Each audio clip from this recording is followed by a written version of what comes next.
अस्सलाम वालेकुम जी, आप देख रहे हैं यूट्यूब पर द करण नाज शो। मैं हूं करण नाज। शुक्रगुजार हूं आपकी कि आप मेरे चैनल पर तशरीफ लाए हैं। अगर अभी तक आपने चैनल को सब्सक्राइब नहीं किया है तो छोटी सी गुजारिश है कि चैनल को जरूर सब्सक्राइब कर लीजिएगा। आज की वीडियो में मोहम्मद हफीज के हवाले से बात करने जा रही हूँ। वो मोहम्मद हफीज के जब आप ऑब्वियसली हमारे पास इतना इतना बड़ा जो है वो प्रोजेक्शन नहीं है, हम इस तरह से हमारे पास इस तरह से स्पोर्ट्स के चैनल्स नहीं है, इस तरह से स्पोर्ट्स के लिए काम नहीं हो रहा होता जो इंडिया में होता है। तो ऑब्वियसली जब आप बड़े लीग्स चल रहे होते हैं, जब वर्ल्ड कप टाइप मैचेस हो रहे होते हैं, तो गो के हमारे पास पैनल्स बड़े अच्छे बैठे होते हैं, लेकिन बहुत ज्यादा वैरायटी नहीं होती ना, बहुत ज्यादा चैनल्स नहीं है। अब इस साल हमें स्पोर्ट्स मिला है, पीटीवी स्पोर्ट्स होता है, जियो सुपर होता था, वहां पर डिस्कशन होती है, लेकिन आपको मजीद वास्ट डिस्कशन के लिए इंडियन चैनल्स देखने पड़ते हैं, क्योंकि इंडिया में बड़ी जबरदस्त बात की जाती है, वो बड़ा रियलिस्टिक बात करते हैं। और इस बात का हरगिज ये मतलब नहीं है कि हमारे पास रियलिस्टिक बात नहीं होती। मैं एक ब्रॉडर पर्सपेक्टिव में बात कर रही हूँ कि आपको वहां पर अच्छा तज्जिया सुनने को मिलता है। वर्ल्ड कप जिन दिनों चल रहा था, तो वहां पर जो कमेंटेटर्स जो पैनलिस्ट बैठे हुए थे स्पोर्ट्स शो में, वो मोहम्मद हफीज की तारीफ कर रहे थे। वो बारहा कह रहे थे कि मोहम्मद हफीज और शुएब मलिक जैसे प्लेयर्स, सीनियर प्लेयर्स पाकिस्तान की टीम में मौजूद हैं, तो इससे भी बड़ा बूस्ट मिल रहा है। रिजवान जैसे प्लेयर्स मौजूद हैं, उससे भी बड़ा कॉन्फिडेंट टीम कॉन्फिडेंस के साथ खेल रही है, अच्छा खेल रही है। मोहम्मद आसिफ जैसे प्लेयर्स हैं जो कि कम बैक कर रहे हैं, जबरदस्त खेल रहे हैं, जबरदस्त परफॉर्म कर रहे हैं। इनफैक्ट हर पाकिस्तान का टीम का हर शख्स बेहतरीन परफॉर्म कर रहा था। अगर मैं थोड़ा सा आपको बैकग्राउंड में लेके जाऊं तो शायद आपको याद होगा कि जब वर्ल्ड कप की सिलेक्शन हुई थी, टीम सिलेक्शन हुई थी, तो उसमें मोहम्मद हफीज नहीं थे, उसमें शुएब मलिक नहीं थे। 4 नाम थे जो कि बाबर आजम की ख्वाहिश थी, और रमीज राजा साहब बड़े उखड़ गए थे इस बात पर कि क्या मैंने टीम गलत सेलेक्ट की है।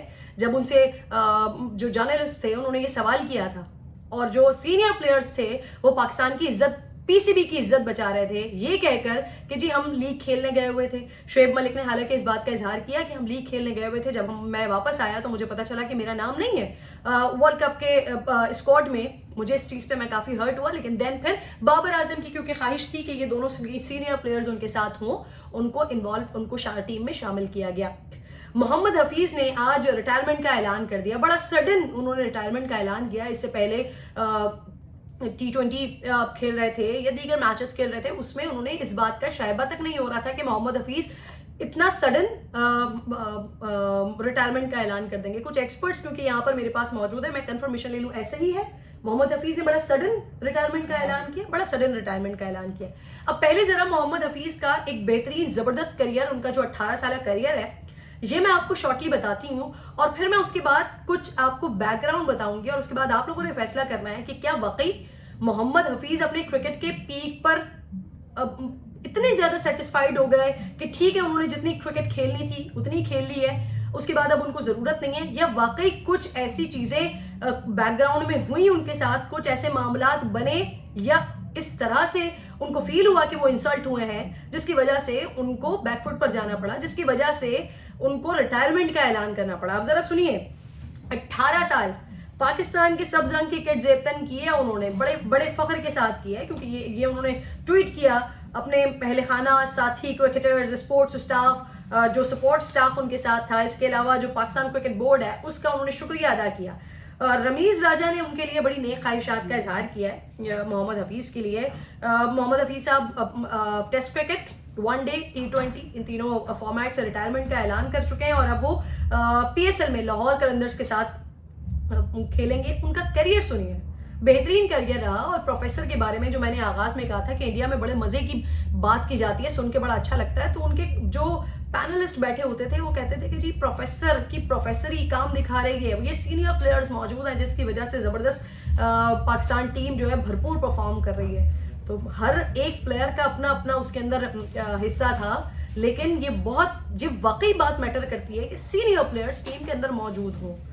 मोहम्मद हफीज और शुएब मलिक की टीम में शमूलियत जो है उसका बड़ा खूबसूरत इंपैक्ट था। जो एक मैच आपका शुएब मलिक ने निकाला, एक मैच में मोहम्मद हफीज ने 50 स्कोर किया, वहां पर बताया कि ये सीनियर प्लेयर्स हैं जिनकी बहुत ज्यादा जरूरत होती है टीम में। बहरहाल 18 साल के क्रिकेट करियर में जी मोहम्मद हफीज ने 55 टेस्ट खेले, 218 वनडे खेले, 119 T20 इंटरनेशनल मैचेस खेले, 32 मरतबा मैन ऑफ द मैच रहे हैं, 9 मरतबा मैन ऑफ द सीरीज का एजाज मोहम्मद हफीज ने हासिल किया। 32 इंटरनेशनल मैचेस में मोहम्मद हफीज ने पाकिस्तान की क़यादत की है। 6 वनडे और T20 वर्ल्ड कप में उन्होंने पाकिस्तान की नुमाइंदगी की है। जबरदस्त उनका एक करियर है। अब आप जरा ये इनका मैं आपको ना स्कोर भी बताती हूँ। मुझे बड़ा गालिबन वो पीसीबी ने ही शेयर किया हुआ था, जिसका पीसीबी ने शेयर किया था, मैंने रख लिया था। मैं आप लोगों को बताऊंगी इस बारे में, जो उन्होंने फॉर्मेट खेले हैं, जो उन्होंने रन स्कोर किए हैं। अच्छा जी, टेस्ट उन्होंने जो मैचेस हुए हैं 55 टेस्ट खेले हैं, 218 ओडीआईज हैं, वनडे इंटरनेशनल है और 119 उनके T20 इंटरनेशनल है। टेस्ट में उन्होंने 3652 रन स्कोर किए हैं, 6614 रन इन्होंने स्कोर किए हैं ओडीआईज में, और T20 वर्ल्ड कप में T20 इंटरनेशनल में 2514 रन स्कोर किए हैं मोहम्मद हफीज ने। 50s भी सुन लीजिए इन्होंने कितनी स्कोर की हैं। टेस्ट में 12 मरतबा 50s स्कोर की है, वनडे में 38 मरतबा 50 हाफ सेंचुरी की है, और T20 में 14 टाइम्स उन्होंने हाफ सेंचुरी स्कोर की है। इसके अलावा 100 जो उन्होंने स्कोर किया है, टेस्ट में 10 मरतबा, वनडे में 11 मरतबा, T20 में 100 स्कोर नहीं किया। और विकेट्स जो मोहम्मद हफीज ने लिए, क्योंकि ऑलराउंडर है तो विकेट 53 विकेट्स इन्होंने लिए हैं टेस्ट में, 139 विकेट्स इन्होंने लिए हैं ओडीआई में, और 61 जो विकेट्स हैं वो T20 में मोहम्मद हफीज ने हासिल किए हैं। और फिर अचानक से इतना खूबसूरत, इतना शानदार करियर है, और एक ऐसा प्लेयर जो फॉर्म में है वो अचानक ऐलान करता है रिटायरमेंट का, कि वो तीनों फॉर्मेट से, वो क्रिकेट से रिटायरमेंट का, इंटरनेशनल क्रिकेट से रिटायरमेंट का ऐलान कर रहा है, और जो काउंटी लीग्स हैं या जो PSL है, जो इस तरह की लीग्स हैं, वो परफॉर्म करता रहेगा। तो it means something is fishy, कहीं पर कोई ना कोई गड़बड़ तो मौजूद है। शाहिद आफरीदी ने आज बात की है, कुछ उन्होंने ढके छुपे लफ्जों में बात की, खुल के नहीं की। उन्होंने कहा कि मोहम्मद हफीज क्रिकेट खेलना चाहता था, लेकिन उसने रिटायरमेंट का ऐलान कर दिया।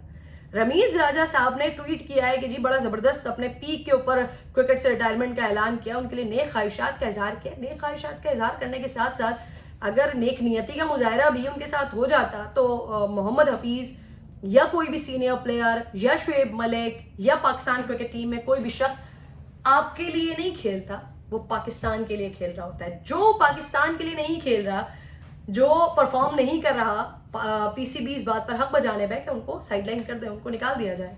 लेकिन जो लोग पाकिस्तान के लिए खेल रहे हैं, जो परफॉर्म कर रहे हैं, जो परफॉर्म करते हैं, वो फॉर्मेट के साथ साथ बड़े बड़े मजे के, मतलब वो बिल्कुल फॉर्म में है, लेकिन उसके बावजूद भी अगर वो इग्नोर हो रहे हैं और अगर उनकी बातों को जो है वो उनके लिए ही इंसल्ट बनाया जा रहा है, तो फिर तो ये ऑब्वियसली किसी भी प्लेयर के लिए ये डिसहार्टिंग होगा, और वो फिर छोड़ के टीम को जाए गई, जो मुझे मोहम्मद हफीज के साथ नजर आता है। बजाहिर ऐसा लग रहा है कि मोहम्मद हफीज बड़ी खुशी खुशी गए हैं, लेकिन बैकग्राउंड में जो चीजें होती रही हैं, याद होगा आपको कि जब ये 3 प्लेयर्स जिनके ऊपर जिन्होंने सजाएं काटी स्पॉट फिक्सिंग में, जब इनको टीम में शामिल करने की बात आई, तो मोहम्मद हफीज ने इस चीज पर एहतजाज किया। कुछ प्लेयर्स जिन्होंने इस चीज को कहा था कि ऐसे प्लेयर्स को दोबारा नहीं खेलना चाहिए, उनमें मोहम्मद हफीज भी शामिल है। वहां से मोहम्मद हफीज के मामलात गड़बड़ होना शुरू होते हैं। रमीज राजा के साथ मामलात, उनके जो अंदरूनी खबरें आती हैं, उससे पता लगता है कि मोहम्मद हफीज के मामलात पीसीबी के साथ अच्छे नहीं है, गड़बड़ चल रहे हैं, जिसकी वजह से मोहम्मद हफीज ने रिटायरमेंट का ऐलान कर दिया। बड़ा अफसोस होता है ऐसे मौके पर कि जब इस वक्त पाकिस्तान क्रिकेट टीम का प्लस पाकिस्तानी शायकीन का moral after this T20 world cup बहुत ज्यादा हाई है। ऐसे वक्त में कि जब आपका टीम का मोरल इतना हाई हो और आपका एक सीनियर प्लेयर, ऐसा प्लेयर जो फॉर्म में है, जो परफॉर्म कर रहा था, वो टीम को छोड़ने का, रिटायरमेंट का ऐलान करता है, तो ये बड़ा शॉकिंग होता है।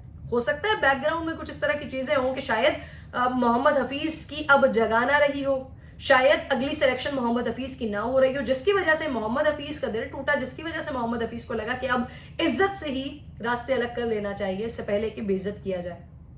और बहुत सारे ऐसे प्लेयर्स हैं, बहुत सारे ऐसे सीनियर प्लेयर्स हैं, अच्छे प्लेयर्स हैं, जिनको बिल्कुल गुमनाम कर दिया है, जो नहीं नजर आ रहे। उमर गुल नहीं खेल रहे, मोहम्मद जुनैद नहीं खेल रहे, कामरान अकमल अच्छा बैट्समैन था, नहीं खेल रहा। इस तरह से एक नंबर ऑफ प्लेयर्स हैं जिनको इग्नोर किया जा रहा है, जिनको पीसीबी जाती पसंद नापसंद की बुनियाद पर जिनको इग्नोर कर रही है, और जो लोग फिर खुद ही बेचारे क्रिकेट छोड़ के जा रहे हैं, वो अपने लीग्स खेल रहे हैं, काउंटी खेल रहे हैं, बिग बैश खेल रहे हैं, लेकिन जो इंटरनेशनल, जो असल क्रिकेट है, जहां से उन्होंने परफॉर्म करके पाकिस्तान का नाम रोशन करना है, वहाँ पर वो पीसीबी की नज़र हो रहे हैं, पीसीबी की ज़ाती पसंद और नापसंद की नज़र हो रहे हैं। एंड रमीज़ राजा साहब गो के जो मैंने आपसे तस्करा किया कि मोहम्मद हफीज़ ने जहाँ पर प्रॉब्लम उनको लगा था कि इन प्लेयर्स को नहीं खेलना चाहिए, वो इससे पहले वाले चेयरमैन थे, लेकिन शायद ऐसी बादियों नज़र में ऐसी खबरें भी मिल रही हैं और ऐसा महसूस भी हो रहा है कि ये कोई इतनी छोटी बात नहीं है जितनी छोटी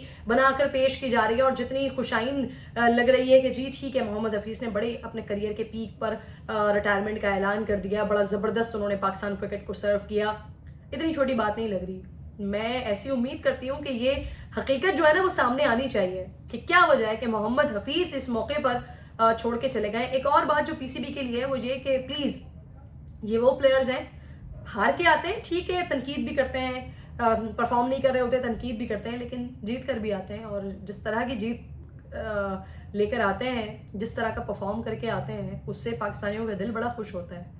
पाकिस्तान की इज्जत को बढ़ाने में अगर ये अपना किरदार अदा कर रहे हैं, तो अगर कोई प्लेयर जा रहा है, कोई छोड़ा है, कोई रिटायरमेंट कर रहा है, अपनी ऐलान कर रहा है उसका, तो कम से कम पीसीबी को भी चाहिए कि वो भी ज़रा कुछ एक फेयरवेल मैच तो हो जाए। 1 2 3 प्लेयर्स ही हमारे पास खुशकिस्मत रहे हैं, जिसमें मिसबाउल हक का गालिबन फेयरवेल मैच हुआ है, इसके साथ साथ यूनुस खान का फेयरवेल मैच हुआ है, और आई थिंक इंजमामुल हक का, यस, इन 3 लोगों का फेयरवेल मैच हुआ है भाई, ऐसा ही है इन 3। इसके अलावा तो आगे हमें और दिखते नहीं हैं।